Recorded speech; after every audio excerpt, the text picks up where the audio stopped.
Queridos irmãos e irmãs em Cristo, desejo fazer a leitura de palavras proféticas do Salvador Jesus Cristo para todas as nações da terra.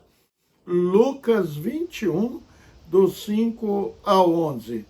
E dizendo alguns a respeito do templo, que estava ornado de formosas pedras e dádivas, disse: quanto a estas coisas que vedes, dias virão em que não se deixará pedra sobre pedra que não seja derrubada.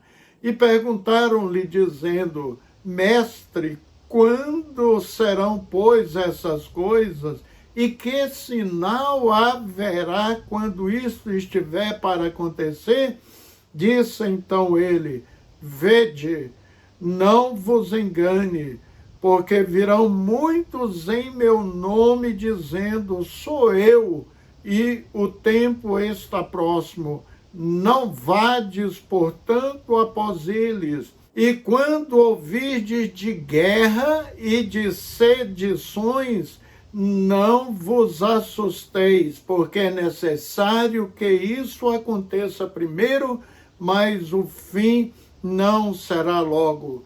Então lhes disse: levantar-se-á nação contra nação e reino contra reino, e haverá em vários lugares grandes terremotos e fomes e pestilências. Haverá também coisas espantosas e grandes sinais do céu. Respondendo a uma indagação de seus discípulos, Jesus responde, queridos, apresentando sinais que antecedem a sua segunda vinda à terra. Não precisa nem ser uma pessoa estudada para entender que os sinais apresentados por Jesus estão acontecendo há anos na terra, como guerra, sedições, nação contra nação, reino contra reino, terremotos, pestilências, coisas espantosas e grandes sinais nos céus e fome. Resido em Florianópolis, portanto, no sul do país. A catástrofe que aconteceu com nossos irmãos e bem perto de nós, no Rio Grande do Sul, queridos, é espantoso. Incrível que os meteorologistas previram isso, mas não nessa proporção descomunal, trazendo 148 mortos, mais de uma centena de desaparecidos, animais sem número, com 538 mil desalojados que perderam suas propriedades, suas fábricas, empresas, seus animais, suas lavouras. 90% das cidades gaúchas foram atingidas, ou seja, 446 cidades. Uma verdadeira tragédia. Triste, muito triste de ver isso. Os noticiários diários deixam-nos de coração partido. Cidade outrora belas, prósperas, arrasadas pela inundação. Imagino a dor que cada gaúcho está passando, mesmo aqueles que não foram atingidos diretamente, choram pelos seus irmãos, pela sua cidade, pelo seu estado. A cena de uma família inteira morta e abraçados em Roca Sales, no Rio Grande do Sul, rodou o mundo inteiro. Era uma família muito unida e provou isso até no último momento de vida.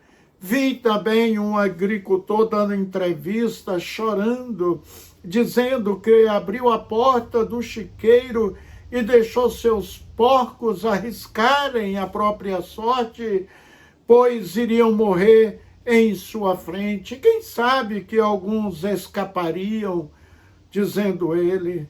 Olha, o Brasil se mobilizou e até outros países ofereceram ajuda. Além da ajuda governamental, centenas e centenas de voluntários contribuindo no resgate de pessoas, de animais e contribuindo financeiramente. Empresários dadivosos colocaram helicópteros à disposição da Defesa Civil e irão pagar normalmente o salário de seus funcionários, mesmo sem estarem trabalhando. Louvável esta nobre atitude. Estas pessoas não se enquadram nas palavras de Salomão, o que tapa o seu ouvido ao clamor do pobre, também clamará e não será ouvido. Provérbios 21, 13. O pobre aqui é sinônimo de necessitado. Agora é impressionante, queridos, a solidariedade do povo brasileiro, de todos os cantos do país. Pessoas se mobilizaram para ajudar no resgate, especialmente para levar comida para os nossos irmãos gaúchos. Bem, a razão de mencionar a tragédia do Rio Grande do Sul é para dizer que as pessoas mais abastadas, aquelas que estocaram alimentos, sem dúvidas, padeceram menos com essa catástrofe da natureza, mas acredito que esses também estão sofrendo, de ver os seus irmãos em situações terríveis. E todos nós, queridos, estamos sujeitos às intempéries da natureza. O próprio Jesus deixou isso bem claro. Não devemos nos esquecer que Jesus deixou sinais visíveis, da segunda vinda na terra. Entre estes sinais, ele falou em catástrofes naturais. Observe aqui: e haverá em vários lugares terremotos e fomes e pestilências. Haverá também coisas espantosas e grandes sinais nos céus. Lucas 21, versículo 11. E avisou a todos os moradores da terra: eis que cedo venho. Olhando para a nossa história do passado, não podemos mensurar o que as famílias que não tinham nada a ver com as ambições egoístas de governantes que promoveram a Primeira e a Segunda Guerra Mundial tiveram que passar privações financeiras, fome mesmo, além dos milhões de mortos e milhões de famílias que perderam seus bens na época e passaram muitas dificuldades e anos até suas vidas voltarem ao normal. Sem falar dos empresários outrora ricos que ficaram pobres, famílias inteiras mortas, órfãos aos milhões. Terrível a história de 80 anos apenas que eu estou dizendo. E é importante observarmos que as guerras causam destruição e problemas econômicos, uma vez que as dificuldades vieram no campo, que impediam que os alimentos chegassem às mesas. Especialistas dizem, queridos, que não podemos ter uma terceira guerra mundial, pois o planeta Terra, do que se conhece hoje, quase desaparecerá pelas terríveis armas nucleares estocadas e prontas para serem detonadas. Para os poucos sobreviventes, ficará uma terra devastada e a fome será intensa pelas dificuldades oriundas desta pior guerra da história. O presidente da Rússia, o ditador, já avisou que não haverá vencedor numa guerra nuclear. Ainda, enquanto temos tempo de paz no Brasil, eu pergunto, é certo estocar alimentos? Quem estoca está se revelando uma pessoa de pouca fé, não está confiando na providência divina? Há profecias nas redes sociais de que pessoas receberam uma palavra de Deus dizendo que deveriam anunciar aos outros que devem estocar alimento por causa de escassez de alimento que virá sobre a terra. Não se sabe se é por causa de guerras ou por falta de bons governantes, que por causa de uma péssima administração farão com que a inflação alcance limites insuportáveis e os preços dos alimentos ficarão fora da realidade. Ou seja, da possibilidade de muitos adquirirem, especialmente os que recebem apenas um salário mínimo. Você sabia que não só crentes estão preocupados em estocar alimentos? Existe o Silo Internacional de Sementes no extremo norte da Noruega, que já contém ali 90% das sementes existentes no planeta. Estão preservados em temperaturas ideais cerca de 830 mil variedades de sementes e pretende-se chegar a 4,5 milhões. Esse lugar tem recebido até o apelido de Arca de Noé das sementes ou cofre do fim do mundo. Por este asilo internacional, queridos, qual a razão de existir? É claro que estão pensando numa terra depois da Terceira Guerra Mundial. É para a sobrevivência dos poucos que restarem. Veja aqui no vídeo aí do Silo Internacional.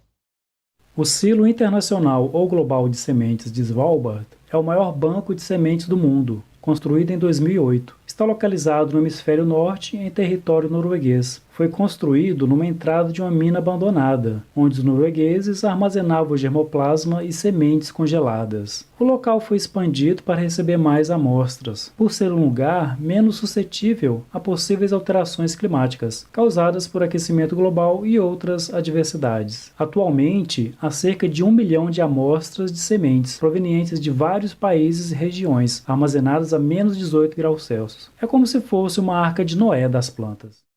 Pessoas que residem na zona rural estocam de tudo, para comerem fora da época de produção. Já visitei fazenda no estado de Goiás, de onde eu fui criado, e eu vi latas de carne de animal frito na banha, frutos, legumes, cereais e até hortaliças estocadas. Assim não tem escassez. Muitas coisas somem das prateleiras de supermercado e esses agricultores e sua família estão usufruindo daquilo que guardaram. Essa prática de estocar alimentos, sem dúvidas, é praticado na maioria dos países em nosso planeta. Na Bíblia, nós temos até exemplo de estocar alimento. Um exemplo clássico é o de José. Vale dizer que José viveu durante a era dos faraós Ixos, entre 1720 a 1570 a.C., quando José interpretou o sonho do faraó do Egito, de imediato já deu orientação ao mesmo, dizendo, portanto, faraó, previna-se agora de um homem entendido e sábio e ponha sobre a terra do Egito. Faça isso, faraó, e ponha governadores sobre a terra, e tome a quinta parte da terra do Egito nos 7 anos de fartura, e ajuntem toda a comida destes bons anos que vêm, e amontoem o trigo debaixo da mão de Faraó, para mantimento nas cidades, e o guardem. Assim será o mantimento para provimento da terra, para os 7 anos de fome que haverá na terra do Egito, para que a terra não pereça de fome. E esta palavra foi boa aos olhos de Faraó e aos olhos de todos os seus servos. Li Gênesis capítulo 41, do 33 ao 37. Vale dizer, queridos, que Faraó não era um crente, não. Pelo contrário, ele era politeísta, adorava diversos deuses, com cara de rã, de touro, entre outros, mas não duvidou. Creu na revelação divina e disse que não acharia em seu reino um homem como José, e o constituiu governador do Egito. E o que fez José, queridos? Bem, o texto de Gênesis 41, do 47 até o 57, deixa bem claro. Durante os 7 anos de fartura, a terra produziu em abundância.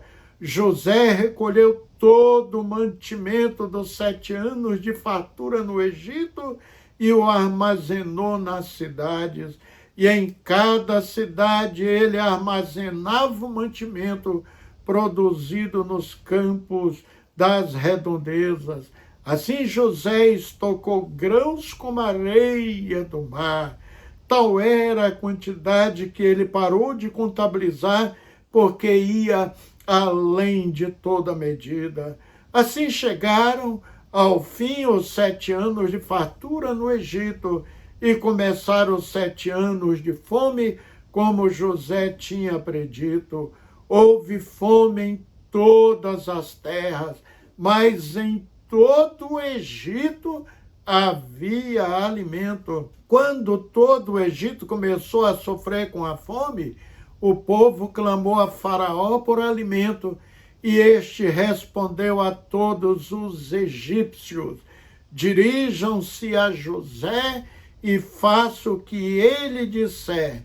Quando a fome já se havia espalhado por toda a face da terra, José mandou abrir os locais do armazenamento e começou a vender grão aos egípcios, pois a fome se agravava em todo o Egito. De toda a terra vinha gente ao Egito para comprar grãos de José, porque a fome se agravava em toda parte. Quem estuda a palavra de Deus sabe perfeitamente que depois os irmãos de José foram comprar alimento no Egito, e por fim esses irmãos e Jacó, seu pai, foram morar no Egito a convite de Faraó. Uma belíssima história que vale a pena ler, do capítulo 40 até o capítulo 50 de Gênesis. Os sacerdotes levitas e os levitas, de um modo geral, a sua tribo, eles tinham armazém, tinham depósito onde guardavam os alimentos daquele que entregava os seus dízimos, as suas ofertas, para mantê-los. E eles recebiam dádivas com abundância de seus irmãos israelitas. Davi, como rei, já no final de sua vida, não só deixou seus depósitos abarrotados de cereais, suas fazendas com gado miúdo, como bovinos, equinos, para Salomão, seu filho, mas deixou muito mais. Ele sabia que seus dias estavam chegando ao fim e ele tinha um desejo imenso de construir um templo com estrutura de pedra, bem moderno, uma vez que ele achava injusto ele morar em palácio e a igreja que ele frequentava, que Moisés fez de lona.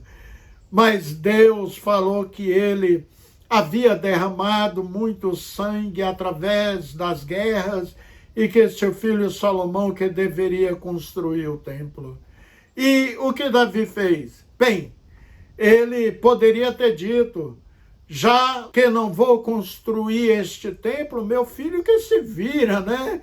Ele vai assumir o trono e ele saberá como fazer isso. Mas não, queridos.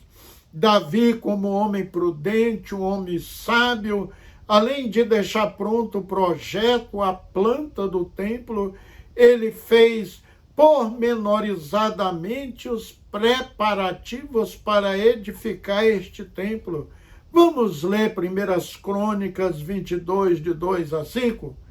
E deu ordem Davi que se ajuntassem os estrangeiros que estavam na terra de Israel e ordenou cortadores de pedra para que lavrasse pedras de cantaria para edificar a casa de Deus.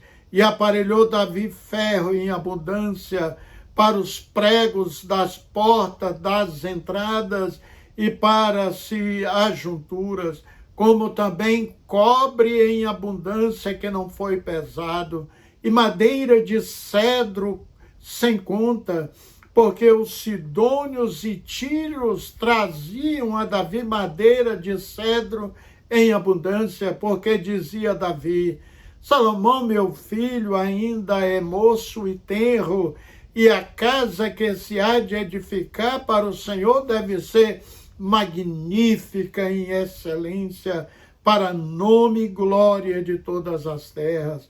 Eu, pois, agora lhes preparei materiais. Assim, preparou Davi materiais em abundância antes da sua morte. Observaram? Davi proveu tudo para o templo, a planta, os materiais, os operários com a divisão de suas tarefas e deixou até o apoio popular, pois os profetas e sacerdotes, os líderes de Israel, sabiam do seu desejo. O que Davi fez, querido, chamamos de sabedoria e prudência.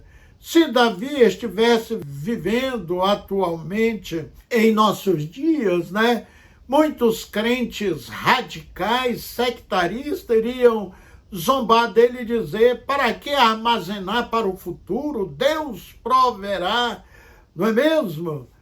Mas, queridos, Davi era um homem abnegado, altruísta e percebeu que poderia fazer a sua parte antes e deixar tudo pronto para o futuro mesmo, para o seu filho. É como um pai que se esforça muito para deixar herança para os seus filhos, para que esses não venham sofrer com dificuldades que possivelmente seus pais passaram para construir o seu patrimônio. Davi mostrou-se não ser um homem egoísta, não pensava nos seus interesses próprios. Belo exemplo, não é mesmo? Querido, Jesus nos conta a parábola das viúvas imprudentes, insensatas. Evidentemente que não existia energia elétrica nos dias de Jesus.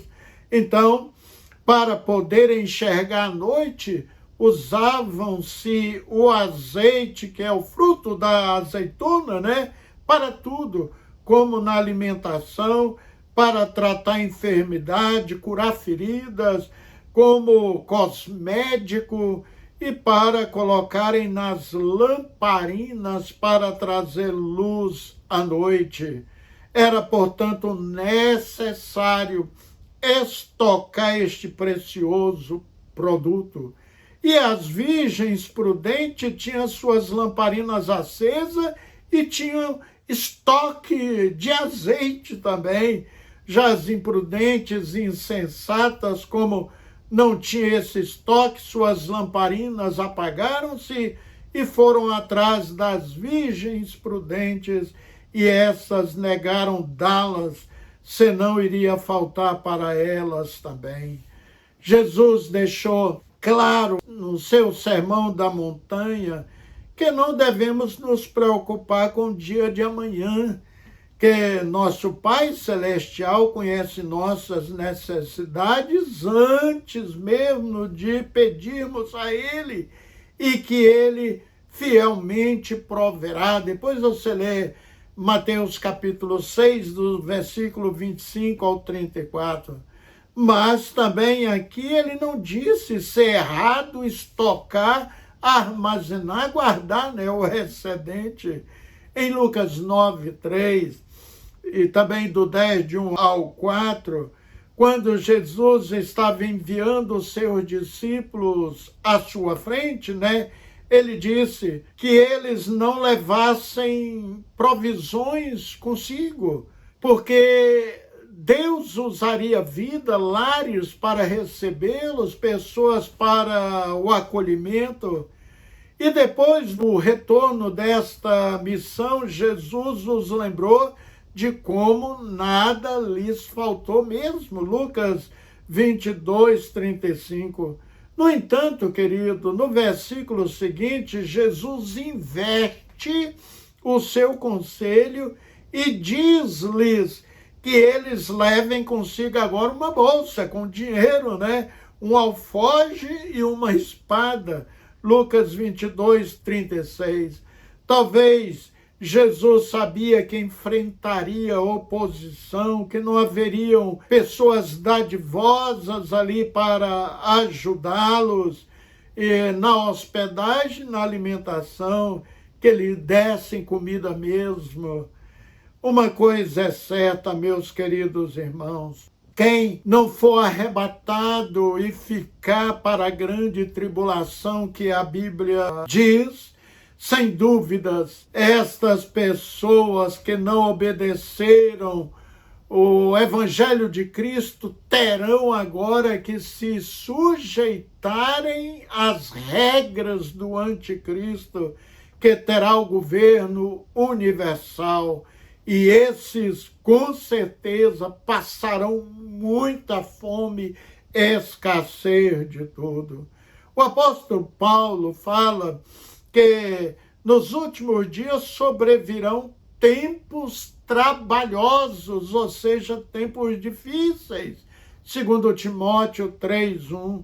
É claro que Deus, querido, não é ocupado pela falta de alimentos, mas Ele nos avisou que isso aconteceria. Tiago, o apóstolo, diz: ninguém sendo tentado diga, de Deus sou tentado, porque Deus não pode ser tentado pelo mal e a ninguém tenta, então não culpem a Deus. Jesus mesmo disse em Mateus 24, 7, que haverá falta de alimento na terra. Essa profecia diz que haveria fome em muitos lugares da terra. E é sabido que multidões de pessoas em muitos países não têm acesso de alimento que precisam. Milhares estão morrendo de fome. A ONU informou que só no ano de 2022, 783 milhões de pessoas foram afetadas pela fome no mundo, e 1/3 da humanidade enfrentou insegurança alimentar. Se cumpre, portanto, a profecia dita por Jesus. A outra profecia na Bíblia, em Apocalipse 6:5, que fala de um cavalo preto. O que estava sentado nele tinha uma balança na mão. Nessa profecia, o cavalo preto E esse cavaleiro são símbolos que representam a fome nos últimos dias. Enquanto esse cavaleiro passa, uma voz anuncia que o preço dos alimentos seria muito alto e que as pessoas deveriam economizar os alimentos básicos que se tivessem. Apocalipse 6:6. E ouviu uma voz no meio dos 4 animais que dizia: uma medida de trigo por um dinheiro, 3 medidas de cevada por um dinheiro, e não danifiqueis o azeite e o vinho. Olha, nos últimos dias do profeta Eliseu, a fome foi tão severa que se cumpriu uma profecia para a nação de Israel. Haverá falta de alimento, que comereis a carne dos vossos próprios filhos e filhas. Está lá em Levíticos 26:29. Observe aqui a leitura de 2 Reis. E sucedeu que, passando o rei pelo muro, uma mulher lhe bradou, dizendo: acode-me, ó rei meu senhor. E ele lhe disse: se o Senhor te não acode, de onde acudirei eu? Da eira ou do lagar? Disse-lhe mais o rei: o que tens? E ela disse: esta mulher me disse: dá cá o teu filho, para que hoje o comamos, e amanhã comeremos o meu filho. Cozemos, pois, o meu filho e o comemos. Mas, dizendo-lhe eu no outro dia: dá cá o teu filho para que o comamos, escondeu o seu filho. E sucedeu que, ouvindo o rei as palavras desta mulher, diz a Bíblia, querido, que ele rasgou as suas vestes, ia passando pelo muro, e o povo viu que ele havia jogado até cinza por cima dos seus cabelos e na sua roupa, na sua carne, porque ele achou terrível como rei ouvir uma palavra dessa, a mãe matando o próprio filho para comê-lo. Terrível esse acontecimento, não é mesmo? Isto ocorreu durante o reinado de Jorão, nos anos 853 a 842 a.C. Anos depois, o profeta Jeremias profetizou que isso se repetiria em Israel. Vamos ler agora Jeremias 19:9. E lhes farei comer a carne de seus filhos e a carne de suas filhas, e comerá cada um a carne de seu amigo, no cerco e no aperto em que os apertarão os seus inimigos e os que buscam a vida deles. Agora vamos ler Lamentações de Jeremias 4:10. As mãos das mulheres compassivas cozeram seus próprios filhos, serviram-lhe de alimento na destruição da filha e do seu povo. Para o seu conhecimento, Jeremias começou seu ministério em 626 a.C., no 13º ano do reinado do rei Josias, e continuou a pregar até depois da queda de Jerusalém, cerca de 586 a.C.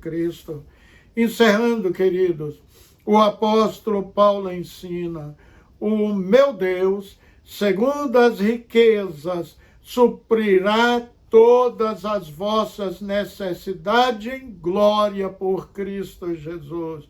Filipenses 4:19. E como servo de Cristo Jesus, você deve ser sábio o suficiente como um bom administrador do que Deus proveu para você, economizando o suficiente para as necessidades básicas de hoje e de amanhã. Se Deus lhe deu o suficiente, ou em abundância, guarda para os momentos difíceis, profetizado nas Escrituras Sagradas, as que já estão acontecendo e as que virão sobre a terra. Saiba que tudo que possuímos vem de Deus. Ele confia em nós como prudentes e bons administradores para cuidarmos daquilo que nos deu. Amém? Vamos orar. Maravilhoso e eterno Pai, a Ti a honra, a glória, o louvor devido, El Shaddai, grande é o Senhor, onipotente, onisciente, onipresente, Deus bom, Deus leal. A palavra do Senhor diz diversas vezes ali nos Salmos que Deus é leal. Obrigado pela lealdade, o cuidado, o amor, ó Deus, a misericórdia que o Senhor tem tido para conosco. Quero te agradecer, Deus, porque mesmo diante da grande catástrofe que está acontecendo ali no Rio Grande do Sul, o Senhor levantou muitas pessoas dadivosas, generosas, pessoas que possuíam bens estocados em casa, ou recursos financeiros nos bancos, puderam contribuir na alimentação das pessoas ali, sofredoras, carentes. Deus, obrigado, porque de fato o Senhor cuida de nós. Deus é o Deus da provisão. Que o Senhor abençoe os lares daqueles servos do Senhor, aqueles que te temem, que te amam, que nunca venha faltar o básico, o alimento para eles, que o Senhor possa prosperar cada lar, dando saúde, força e vigor para o trabalho também. Obrigado por esta imutável e gloriosa palavra, pelo estudo bíblico, em nome de Jesus Cristo. Amém. Um forte abraço a todos vocês que assistem o nosso programa, e eu quero até conclamá-lo a assistir outras mensagens do canal da nossa igreja, queridos. Ali tem 302 mensagens, estudos bíblicos disponíveis a todos vocês. Nós também, como igreja, temos orado pelos nossos irmãos, amigos aí do Rio Grande do Sul. Um abraço, portanto, Deus os abençoe ricamente.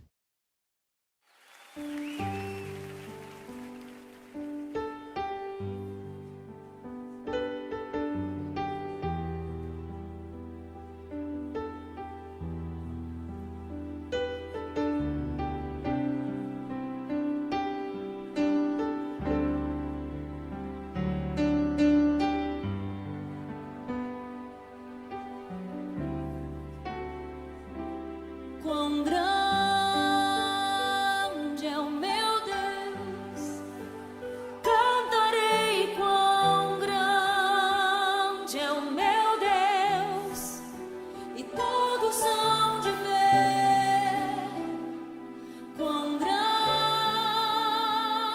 é o meu Deus.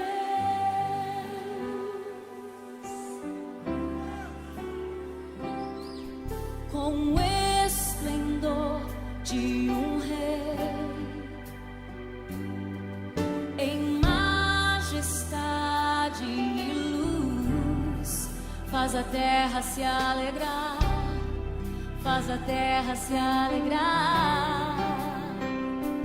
Ele é a própria luz, e as trevas vão fugir, tremer com sua voz, tremer com sua voz. Quão grande é o meu Deus, cantarei quão grande é o meu Deus, e todos hão de ver quão grande é o meu Deus.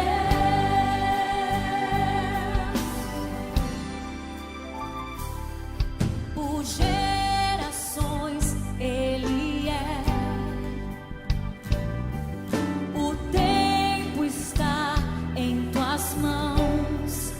começo e o fim, o começo e o fim. Três se formam em um: Filho, Espírito e Pai, Cordeiro e Leão, Cordeiro e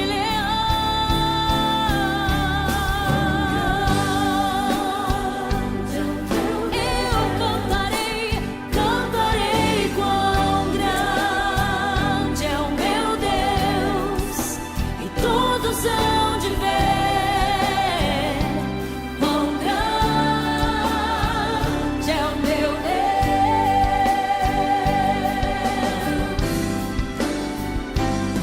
Sobre todo nome é o céu, tu és digno do louvor. Eu cantarei quão grande é o meu Deus, é o meu Deus. Quão grande é o meu Deus, eu cantarei. Ele é grande, todos são de ver quão grande é o meu Deus. Eu cantarei quão grande é o meu Deus. Cantarei todos.